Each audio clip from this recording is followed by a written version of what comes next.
کہ انسان نہ تو مجبور محض ہے اور نہ مختار کل۔ انسان اشرف المخلوقات ہے، بہت سی خوبیوں کا مالک ہے، سوچنے سمجھنے اور عمل کرنے کی صلاحیت رکھتا ہے، تخلیقی جذبے کا حامل ہے یعنی کریٹو ہے۔ اس کا کردار ایک اتھاہ سمندر ہے، اگرچہ اس کی زندگی پر والدین اور دوسرے بزرگ اثر انداز ہوتے ہیں اور اس کی شخصیت کی تعمیر میں اہم کردار ادا کرتے ہیں، لیکن یہ ان کی اندھی تقلید کرنے کی بجائے اپنے خیالات اور رجحانات کا ٹھپا لگاتا رہتا ہے۔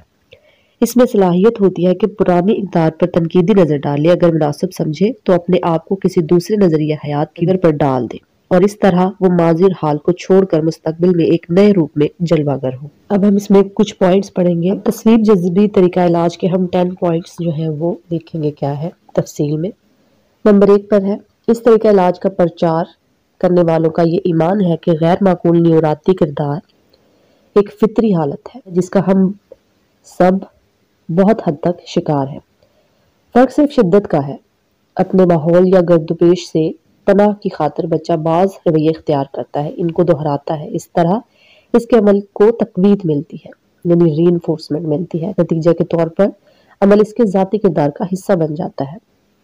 انسان سے غلطیاں ہوتی ہیں، وہ ان غلطیوں کا ذمہ دار دوسروں کو ٹھہراتا ہے، غلطیوں کے ارتکاب کو احساس گناہ کے ساتھ غلط ملت کرتا ہے، بالیدگی یا نشوونما کے عمل میں خود بھی مشکلات میں پڑتا ہے اور دوسروں کو بھی مشکلات میں ڈالتا ہے، اور بعض اوقات عدم مطابقت کی وجہ سے نیوراتی رد عمل کے غیر معقول اور بےہودہ راستہ پر لگ جاتا ہے۔ ایلس کا کہنا ہے کہ فرد کا یہ سارا عمل فطری ہے یعنی نیچرل ہے، کیونکہ فرد فطری طور پر بے تکی باتیں کرنا چاہتا ہے، اس طرح وہ خود ہی اپنے آپ کو نیوروسس کی راہ پر ڈالتا ہے۔ یہی وجہ ہے کہ وہ کہتا ہے کہ نیوروسس صرف اکتسابی عمل نہیں بلکہ اس میں فطری رجحانات کا بھی دخل ہے۔ یہ لائن نوٹ کرنے والی ہے کہ ایلس کیا کہتا ہے، وہ کہتا ہے کہ نیوروسس صرف اکتسابی عمل نہیں بلکہ اس میں فطری رجحانات کا بھی دخل ہے۔ یہ پورا پوائنٹ اس لائن کو سمجھانے کے لیے تھا۔ نمبر 2 پر ہے پوائنٹ، اس نظریے کے مطابق زیادہ تر ذہنی امراض کسی جسمانی خامی اور غلط تربیت کا نتیجہ ہوتے ہیں۔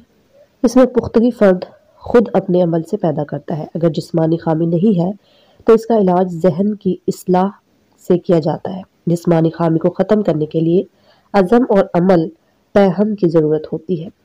اس عمل سے وہ افراد جو حقیقت پسندانہ فطری سطح پر نہ پہنچ سکتے ہوں وہ اس قابل ہو جاتے ہیں کہ اپنے روزمرہ کے کام کر سکیں۔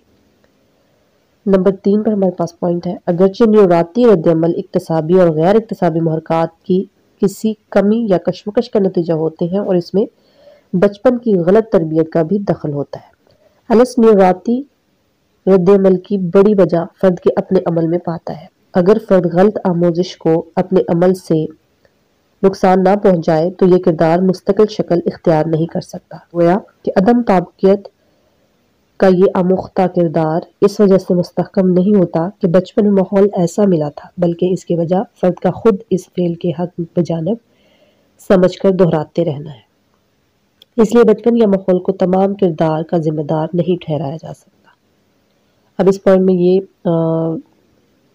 بات نوٹ کرنے والی ہے کہ بچپن کا ماحول جو ہے اس کو تمام تر برائیوں کا ذمہ دار نہیں ٹھہرایا جا سکتا۔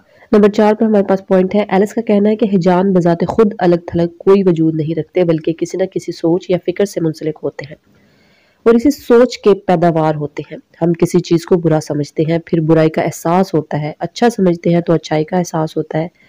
فکر اور زبان کا گہرا تعلق ہے۔ اب ایلس کیا کہتا ہے کہ فکر اور زبان کا گہرا تعلق ہے، الفاظ سے معنی کو علیحدہ نہیں کیا جا سکتا۔ ہیجان اتفاقی جملوں اور واقعات سے پیدا ہوتا ہے، گویا کہ الفاظ سگنل ہوتے ہیں۔ ہیجانی کیفیات کی آمد کے اس طرح جذباتی ابتری، غیر معقول، بےہودہ، ناقابل یقین الفاظ اور ان کے معنی کی وجہ سے انسان پر جذباتی کیفیت طاری ہو جاتی ہے۔ نمبر 5 پر ہم پوائنٹ پڑھیں گے، غیر استدلالی فہم سے آری جذباتی حرکات تمام نارمل انسانوں سے سرزد ہوتی ہیں۔ بڑے لوگوں کی سوانح حیات سے پتہ چلتا ہے کہ وہ کوئی نہ کوئی بچگانہ بےہودہ حرکت ضرور کرتے تھے۔ ایلس اس بات کو یوں بیان کرتا ہے کہ میں ہوں اپنی شکست کی آواز، انورٹڈ کوماز میں، شروع میں بھی اور اینڈ میں، والی بات بچپن میں ہی اختیار کر لی جاتی ہے، بلکہ شخصیت کا ایک حصہ ہوتی ہے۔ اس لیے ان حرکات کے لیے ماحول کا خراب ہونا کوئی شرط نہیں۔ اگرچہ بچپن میں خوشگوار اور سازگار ماحول ملا، پھر بھی فرد جذباتی اختلال کا زندگی کے کسی موڑ پر شکار ہو سکتا ہے۔ اس لیے انورٹڈ کاماز میں پھر اس نے کہا، میری تعمیر میں مضمر ہے ایک صورت خرابی کی والی بات غلط ہے۔ نمبر 6 پر ہمارے پاس پوائنٹ ہے، ایلس کہتا ہے کہ زیادہ تر رسمی رد عمل الزام تراشی کا نتیجہ ہوتے ہیں۔ اگر فرد چاہتا ہے کہ اس کو تکالیف کم ہو تو خود کو اور کسی کو بھی عمل کے سلسلہ میں مورد الزام نہ ٹھہرائے، اپنی ذات کو تمام خامیوں کے باوجود تسلیم کرے اور اس قسم کے معروضی جملے دہرا کر اپنی بے چینی میں اضافہ نہ کرے، یا کہنا کہ میں اپنے پست کردار کو پسند نہیں کرتا، اچھا ہے اس کو بدلوں، میرے افعال غلط اور پست ہیں، میں اچھا انسان نہیں ہوں، اس لیے مصیبتیں اٹھانا میرا مقدر ہے۔ ایلس کا خیال ہے کہ اگر فرد کو ان جملوں کی اصلیت بتا دی جائے تو وہ بے چینی سے بچ جاتا ہے۔ نمبر 7 پر ہمارے پاس پوائنٹ ہے، ایلس کا کہنا ہے کہ فرد جب وجود کو تسلیم کرانے کے در پہ ہو تو اس کے جارحانہ محرکات کو تصفیہ کے ذریعے ختم نہیں کیا جا سکتا، بلکہ اس رویے کو بدل کر اس کی اصلاح کی جا سکتی ہے۔ مثلا یہ کہنے کے بجائے کہ مجھے تمہارا کردار پسند نہیں، میں کوشش کروں گا کہ تم اس کو بدل دو۔ اگر ایسا کرنے میں کامیاب نہیں ہوا تو یہ سوچ کر کہ اس بھری دنیا میں جانے کتنے لوگ تم سے خراب ہوں گے، اگر ایک تم بھی ہو تو کیا حرج ہے، اپنے آپ کو مطمئن کر لوں گا۔ نمبر 8 پر ہمارے پاس پوائنٹ ہے، ایلس نوجوانوں کو تعلیم دیتا ہے کہ انورٹڈ کاماز، اے انسان تو اپنی ہستی کو پہچان، اگر انہیں محبت نہ ملے، ان کی ذات کو مجروح کیا جائے تو رنجیدہ نہ ہو، اگر زیادہ اثر ہو تو تھوڑی دیر کے لیے غمگین ہو جائے، اس کا شکار نہ ہو۔ نوجوان کو ضرورت نہیں ہوتی کہ انہیں چاہا جائے یا اہمیت دی جائے، وہ خود اپنی دنیا آباد کرے۔ ویسے اگر معاشرہ نوجوان کو اہمیت دے، ان سے محبت کی جائے تو یہ پسندیدہ عمل ہے۔ انہیں عملی طور پر بتایا جائے کہ وہ کس طرح مجروح، انا، نفرت، ذلت اور محرومی پر قابو پائے۔ نمبر 9 پر ہمارے پاس پوائنٹ ہے، ایلس کا طریقہ علاج شخصیت کے الف بے جیم نظریہ پر مبنی ہے، جس کے مطابق جب افراد کسی عمل کی وجہ سے عدم طاقت یا جذباتی ابتری میں مبتلا ہوتے ہیں تو یہ مہیج کا رد عمل نہیں ہوتا جو بظاہر اس بے چینی کا سبب نظر آتا ہے۔ دراصل مہیج الف کی تفسیر نقط بے پر ہوتی ہے اور جیم پر رد عمل ظاہر ہوتا ہے۔ گویا کہ انسان واقعات یا اشیاء سے بے چین نہیں ہوتا، بلکہ ان واقعات اور اشیاء کے بارے میں ان کے خیالات ہیں، وہ اسے متاثر کرتے ہیں۔ یہ بات شیکسپیئر نے ہیملٹ میں دہرائی ہے۔ کیا دہرایا اس نے؟ کہ کوئی چیز اچھی یا بری نہیں، سوچ اس کو اچھا یا برا بناتی ہے، اور اسی بات کو وڈ ورتھ نے SOR یعنی سٹیمولس آرگنزم رسپانس فارمولے کا ذریعہ ظاہر کیا ہے۔ ایمرسن کا قول ہے کہ تم دنیا بھر میں گھوم جاؤ لیکن تمہیں کوئی حسین شے نظر نہ آئے گی جب تک تم حسن کو خود اپنے دل میں نہ لیے ہوئے چلو۔ 10 پر ہمارے پاس پوائنٹ ہے، ایلس نے کوئی درجن بھر ایسے نامعقول جملوں کی نشاندہی کی ہے جو فرد کو نیوراتی رد عمل کی طرف لے جاتے ہیں۔ ان میں سے کچھ یوں ہے۔ الف پوائنٹ ہے ہمارے پاس، معاشرہ کے ہر فرد کے لیے ضروری ہے کہ سوسائٹی کے اہم افراد اس سے محبت، اس کے اعمال و افعال کے سلسلے میں ان کی خوشنودی حاصل ہو۔ بے پر ہمارے پاس پوائنٹ ہے، اگر ایک فرد اپنے آپ کو کارآمد سمجھتا ہے تو ضروری ہے کہ وہ ہر شعبہ زندگی کا ماہر ہو۔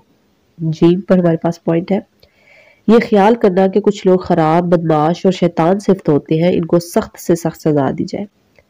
دال پر ہمارے پاس پوائنٹ ہے، اگر کوئی شخص اپنی مرضی کے مطابق کام نہ کر سکے تو اپنے آپ کو مصیبت اور آفت میں مبتلا سمجھے۔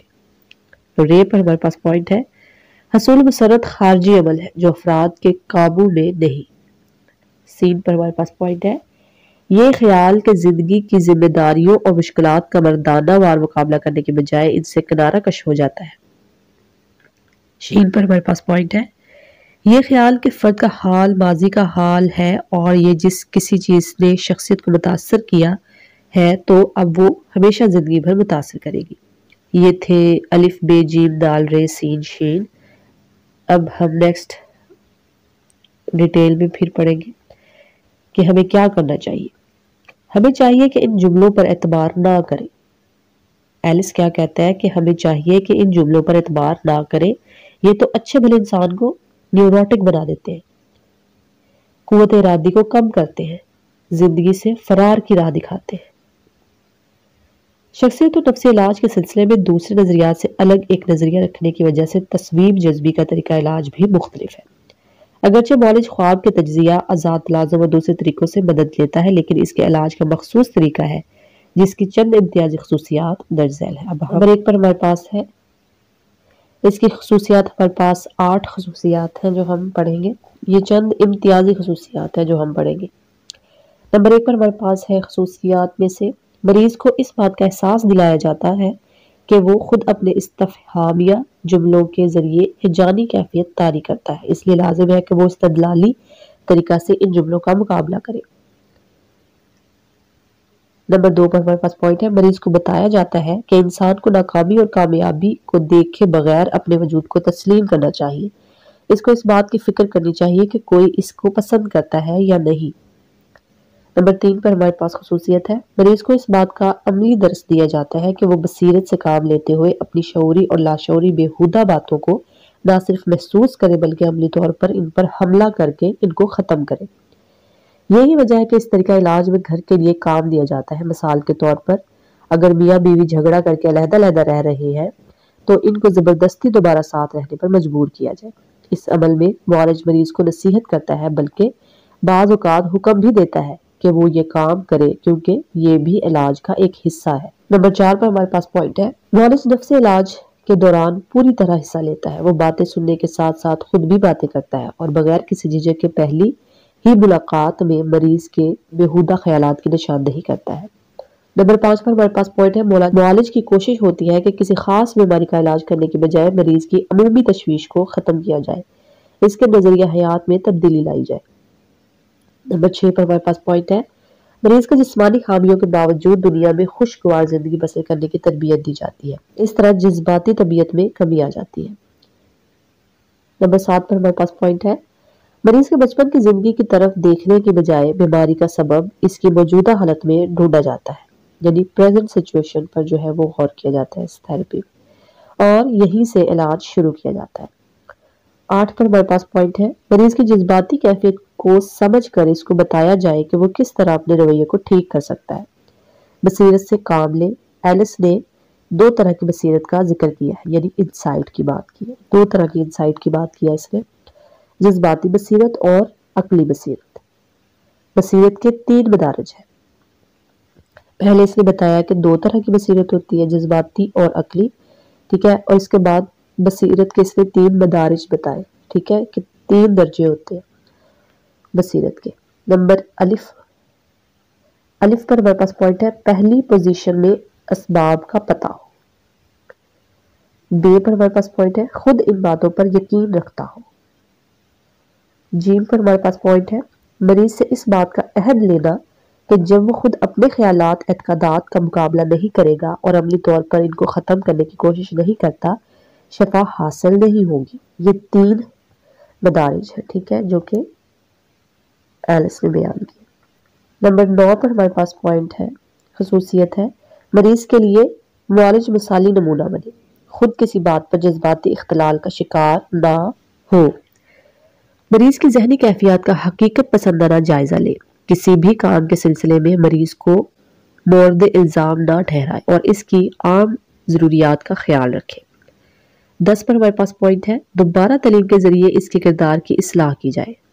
نمبر 11 پر ہمارے پاس خصوصیت ہے، مریض کے لیے لازم ہے کہ زندگی کے تجربہ میں علمی طور پر حصہ لے یا دوسروں کے تجربات کا مطالعہ کرے، اپنے بارے میں فکر کرے یا پھر معالج سے تعلق قائم رکھے یا پھر اپنے طور پر عہد کرے وہ شخصیت کی صحت مندانہ تعمیر کے لیے جدوجہد کرے گا۔ 12 پر ہمارے پاس پوائنٹ ہے، اس طریقہ علاج کے ذریعے بہت کم مدت میں علاج کیا جا سکتا ہے۔ 13 پر ہمارے پاس پوائنٹ ہے، ایلس کا کہنا ہے کہ اس طریقہ علاج سے شفا پانے والے مریض دوبارہ مرض کا شکار نہیں ہوتے اور زندگی میں اچھا وقت گزارتے ہیں۔ یہ تھے 13 پوائنٹ، 13 خصوصیات جو ایلس کے مخصوص قسم کے طریقہ علاج کی، یہ چند امتیازی خصوصیات ہیں جو کہ 13 ہے نمبر میں، اور ہم نے اس میں بیان کی ہے۔ لاسٹ پیرا جو ہے وہ میں پڑھتی ہوں۔ ایلس کے اس طریقہ علاج پر بہت سے اعتراضات بھی کیے گئے۔ ایلس کے اس طریقہ علاج پر بہت سے اعتراضات بھی کیے گئے، بعض اچھے خاصے بزری ہے، اس کے باوجود یہ کہا جا سکتا ہے کہ جب تک کوئی آسان اور جلد اثر انداز ہونے والا طریقہ علاج سامنے نہیں آتا، ایلس کے طریقہ کی افادیت مسلمہ ہے۔ تو یہ تھی آج کی ہماری video. I hope you like the video. REBT rational emotive behavioural therapy جو ہے اس کے نوٹس اردو میں آپ کو میں نے پرووائڈ کرنے کی کوشش کیا تاکہ آپ اچھی طرح سے سمجھ سکیں۔ اس سے سائیکالوجی کے تمام سٹوڈنٹس جو ہے وہ BA کے ہیں، BSc کے ہیں، ٹھیک ہے، گریجویٹ ہیں، پوسٹ گریجویٹ ہیں، MSc کے سٹوڈنٹس ہیں، کوئی بھی سائیکالوجی کا جو سٹوڈنٹ ہے نا جی، کوئی بھی سائیکالوجی کا سٹوڈنٹ ہے کسی بھی لیول کا، اس کے لیے اگر یہ ویڈیو ہیلپ فل ہے تو میرا مقصد پورا ہو گیا۔ ٹھیک ہے، thank you so much for your positive feedback, اور پلیز ویڈیوز کو لائک کیا کریں اور سبسکرائب کریں میرا channel for more informative videos. Thank you so much, اللہ حافظ۔